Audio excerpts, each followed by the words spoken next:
औज़ुबिल्लाहि मिनश्शैतानिर्रजीम बिस्मिल्लाहिर्रहमानिर्रहीम रब्बिश्रह ली सदरी वयस्सिर ली अमरी वहलुल उक़दतम मिन लिसानी यफ़क़हू क़ौली। पिछली क्लासेस का तसलसल जारी है। जो हमने फैक्टराइजेशन का सवाल देखा था लास्ट लेक्चर में, वही सवाल इस वक्त हमारे सामने है। और जब कभी भी हमें किसी भी सवाल में सिमिलैरिटी दिख जाए, हम फौरन उसको एक नए वेरिएबल के बराबर मान लेते हैं। तो आप देख सकते हैं इस ब्रैकेट में भी एक्स स्क्वायर प्लस 5x है और इस ब्रैकेट में एक्स स्क्वायर प्लस 5x मौजूद है। तो इसको सिंपल करने के लिए हम यहां पर सपोज कर सकते हैं कि x square plus 5x m के इक्वल है या y के इक्वल है, जिसके चाहे इक्वल है। तो इस तरह से क्या हो गई, ये पूरी जो एक्सप्रेशन है वो मजीद सिंपल हो गई, क्योंकि अब आप एक्स स्क्वायर प्लस 5x की जगह जब m लिखेंगे तो क्या बन जाएगा m प्लस 6 और ये क्या बन जाएगा m प्लस 4 और आगे माइनस 3 एज इट इज। अब दो ब्रैकेट्स मल्टीप्लाई करेंगे। ये मल्टीप्लाई कैसे होंगे, m into m, m square, m into 4, 4m, 6 into m, 6m, 6 4 जा 24 और आगे माइनस 3। और मैंने आपसे कहा था जब सारी वैल्यूज प्लस में हो तो आपको साइन को मल्टीप्लाई करने की कोई टेंशन नहीं लेनी, क्योंकि प्लस से कुछ नहीं होता, जो जिस साइन में होता है उसी साइन में जवाब आता है। अब सेम टर्म्स को एक्सेप्टेड करते हैं तो देखिए एम स्क्वायर तो कहीं और नहीं है, ये ऐसे ही आ जाएगा। एम वाली दो टर्म्स हैं, एक के साथ प्लस 4 है, एक के साथ प्लस 6 है। 6 प्लस 4 कितना हो जाएगा 10m और 24 में से जब आप 3 माइनस करेंगे तो क्या बनेगा 21। अब ये तीन टर्म्स हैं और आपको पता है तीन टर्म की फैक्टराइजेशन में सबसे पहले हम ये देखते हैं कुछ कॉमन तो नहीं आ रहा। तो यहां कुछ भी कॉमन नहीं है तीनों टर्म में। उसके बाद हम देखते हैं कि क्या फर्स्ट टर्म और थर्ड टर्म परफेक्ट स्क्वायर तो नहीं है। तो फर्स्ट टर्म तो है मगर थर्ड टर्म नहीं है, 21 को आप होल स्क्वायर में नहीं लिख पाएंगे। अब आखिरी हल यही बचा है तीन टर्म्स को फैक्टराइज करने का कि इसको मिडिल टर्म ब्रेक मेथड से किया जाए। तो आप जानते हैं मिडिल टर्म में फर्स्ट टर्म में मौजूद नंबर को लास्ट टर्म में मौजूद टर्म से मल्टीप्लाई करते हैं और लास्ट टर्म में मौजूद नंबर 21 है और फर्स्ट टर्म में मौजूद नंबर 1 है। 121 जा 21। हमें तो ऐसे नंबर चाहिए जो मल्टीप्लाई हो तो 21 आए and according to the sign of the last term plus होकर मिडिल टर्म आए, यानी कि प्लस होकर 10 आए। तो बिल्कुल 7 3 जा 21। अब हमें तफसील में जाने की जरूरत नहीं है कि फैक्टर्स कैसे बनते हैं, उसके लिए आप पिछले लेक्चर्स बहुत ध्यान से देख सकते हैं, जिससे आपको पता चलेगा कि बहुत आसानी से आप मिडिल टर्म को तोड़ सकते हैं। तो वो दो नंबर 7 और 3 हैं। 7 3 जा 21 होता है और 7 प्लस 3 10 होता है। तो यहां मिडिल टर्म टूट गई और मिडिल टर्म में 10m की जगह क्या आ गया 7m आ गया और 3m आ गया।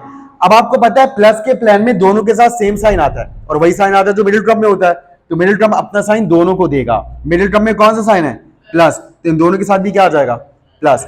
अब ये चार टर्म्स हैं और चार टर्म जब हो जाएं तो हम दो दो टर्म्स करके कॉमन लेते हैं। तो पहली दो टर्म में क्या कॉमन आ रहा है m कॉमन आ रहा है, क्या रह जाएगा m प्लस 7। फिर प्लस साइन के बाद इन दो टर्म में 3 कॉमन आ रहा है, 3m में से 3 बार m रह गया, प्लस प्लस प्लस ही होता है, 3 7 21 होता है। और मजीद कॉमन आ जाएगा m प्लस 7 और m प्लस 7 के बाहर निकलने के बाद m प्लस 3 रह जाएगा। फर्स्ट टर्म में से m और सेकंड टर्म में से 3। अब वक्त आ गया उधार वापस करने का, क्योंकि हमें इसको फैक्टराइज करना था वेरिएबल x में, मगर हमने वेरिएबल x को कन्वर्ट किया वेरिएबल m में अपनी आसानी के लिए। अब जब जवाब आ गया तो वापस m की जगह ये वैल्यू पुट कर देंगे। तो m की जगह क्या आ जाएगा एक्स स्क्वायर प्लस 5x। तो क्या बनेगा x square plus 5x plus 7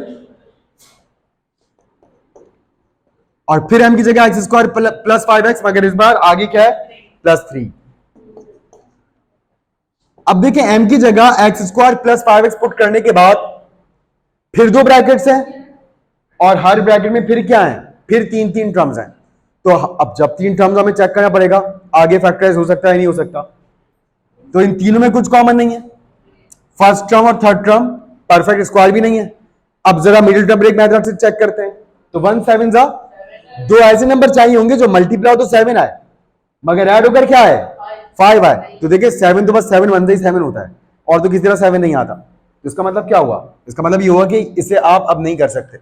1 3 जा 3, क्योंकि परफेक्ट स्क्वायर तो है नहीं, कॉमन भी कुछ नहीं है। दो ऐसे नंबर चाहिए जो मल्टीप्लाई हो तो 3 आए and according to the sign of the last term plus हो तो मिडिल टर्म आए। तो 3 भी बस 3 1 से ही 3 होता है और 3 और 1 कितना होता है 4 होता है। तो मिडिल टर्म में अगर 4 लिखा हुआ होता तो हमें आगे काम करना पड़ता, बट लकीली फॉर्चुनेटली यहां पर क्या लिखा हुआ है 5 लिखा हुआ है। तो इस वजह से हमें पता चला कि इस जवाब को यहीं पर रोकना होगा, क्योंकि इसके आगे मजीद नहीं हो सकता। मगर जब जवाब आए ईमानदारी से आपको ऐसे चेक जरूर करना है। आखिर में मैंने जो आपको कहा था एक बड़ा स्मार्ट तरीका जवाब चेक करने का, इस किस्म के सवालात में जहां पर जीरो पुट करने से वेरिएबल की जगह मामला पूरा जीरो ना हो रहा हो या मामला इम्पॉसिबल ना हो रहा हो, वहां पर आप वेरिएबल की जगह जीरो पुट करके जवाब चेक कर सकते हैं। तो देखिए अगर हम जहां जहां एक्स आ रहा है वहां पर जवाब में जीरो पुट करके देखें तो ये टर्म भी खत्म, ये टर्म भी खत्म, क्या रह गया 7, अगले ब्रैकेट में भी दोनों टर्म खत्म, क्या रह गया 3, 7 3 से क्या होता है 21। अब सवाल में भी जहां एक्स के बाद जीरो पुट करके देखें, सवाल भी क्या बनना चाहिए 21। जीरो पुट किया खत्म, यहां जीरो पुट किया ये भी खत्म, ये 6 है, ठीक। उसके बाद ये 0 0 खत्म, यहां से 4 है, 6 4 जा, और आगे क्या है 24 - 3, परफेक्ट। यानी कि हमारा जवाब बिल्कुल ठीक है, हमें कोई टेंशन नहीं लेने की कि इसके में कोई गलती तो नहीं हमसे। स्मार्टली हम ऐसे आराम से जवाब अपने चेक कर सकते हैं, मगर एग्जाम में आपने काम सबसे एंड में करना है। सवाल करते ही जवाब ही चेक करने बैठ जाएगा, आपका टाइम वेस्ट होगा, ठीक है। बिल्कुल ऐसे ही अब अगला सवाल करते हैं जी क्लास। तेजी से इस सवाल को भी निपटाते हैं। आप देख सकते हैं एक्स स्क्वायर माइनस 2x, यहां भी एक्स स्क्वायर माइनस 2x, यहां भी, तो let x square minus 2x equals to m। अब एक्स स्क्वायर माइनस 2x की जगह क्या आ जाएगा m, इधर भी एक्स स्क्वायर माइनस 2x की जगह क्या आ जाएगा m, और आगे क्या आ जाएगा -42।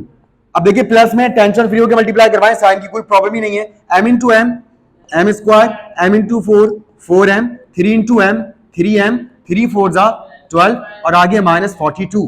अब सेम टर्म्स को एक्सेप्टेड करते हैं, m square 4m plus 3m 7m, 12 - 42 -30। अब 3 टर्म्स है, मिडिल टर्म ब्रेक मेथड के अलावा किसी और तरीके से नहीं हो सकता।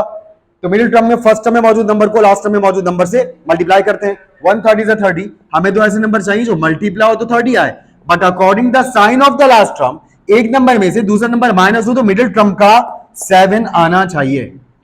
बिल्कुल ठीक, 10 और 3। तो यहां पर आप मिडिल टर्म को तोड़ेंगे 10m और 3m में। अब बहुत ध्यान से साइन लगाएंगे।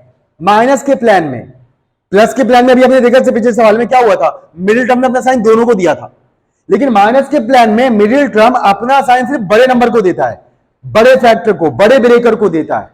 तो दोनों में कौन बड़ा है 10, तो 7 अपना साइन 10 को देगा, और जो साइन बच जाएगा वो 3 को मिल जाएगा। तो दो ही साइन होते हैं मैथ्स में बाय नेचर, एक प्लस और एक माइनस। अच्छा, फर्स्ट टू टर्म में से क्या कॉमन आ जाएगा m, क्या रह जाएगा m plus 10। Last two term में से माइनस साइन के बाद क्या कॉमन आ जाएगा 3, 3m में से 3 बार m रह गया, और ये वाला साइन हमेशा बाहर वाले साइन से मल्टीप्लाई करके अंदर लिखा जाता है, माइनस माइनस प्लस, और 3 10 30। मजीद कॉमन क्या आएगा m प्लस 10 कॉमन आएगा, और ये ब्रैकेट बाहर आ जाने के बाद m रह गया और उधर से सिर्फ -3 रह गया। अब उधार वापस करने का वक्त आ गया है, यानी कि m की जगह क्या लिख देंगे हम एक्स स्क्वायर माइनस 2x लिख देंगे। तो x square minus 2x plus 10 और x square minus 2x minus 3। अब हमें देखना पड़ेगा कि इनमें से कौन सा ब्रैकेट मजीद आगे हम फैक्टराइज कर सकते हैं। तो 1 10 10, हमें तो ऐसे नंबर चाहिए होंगे जो मल्टीप्लाई हो तो 10 आए, but according to the sign of the last term जब ये प्लस हो तो 2 आए, मुमकिन ही नहीं है, ऐसा हो नहीं सकता। अच्छा यहां देखते हैं 1 3 3, हमें तो ऐसे नंबर चाहिए जो मल्टीप्लाई हो तो 3 आए, and according to the sign of the last term एक नंबर में से दूसरा नंबर माइनस हो तो क्या आए 2 आए। तो बिल्कुल ये मजीद आगे हो सकता है।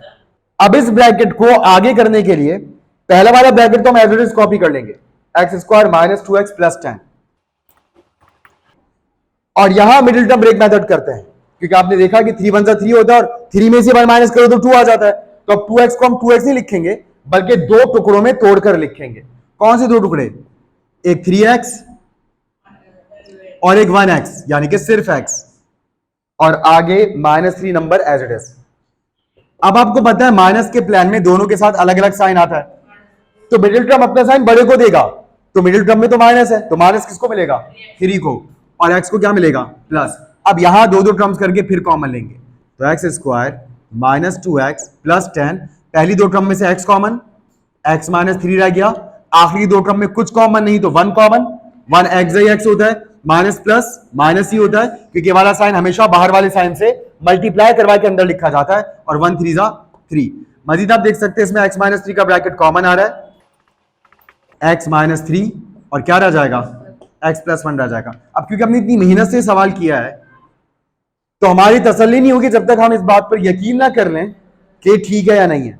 और मैंने आपको कहा जहां वेरिएबल की जगह जीरो पुट करने से पूरी वैल्यू जीरो ना हो रही हो या नामुमकिन ना हो रहा हो जवाब, तो आप जीरो रखकर चेक कर सकते हैं।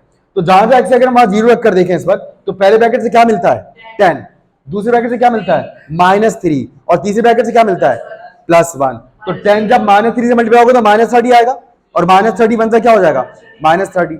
तो सवाल में भी x का जीरो पुट करने से क्या आना चाहिए -30 आना चाहिए। तो चेक करते हैं, इधर से 3 बाहर आएगा, इधर से 4 बाहर आएगा, ठीक, 3 4 जा 12।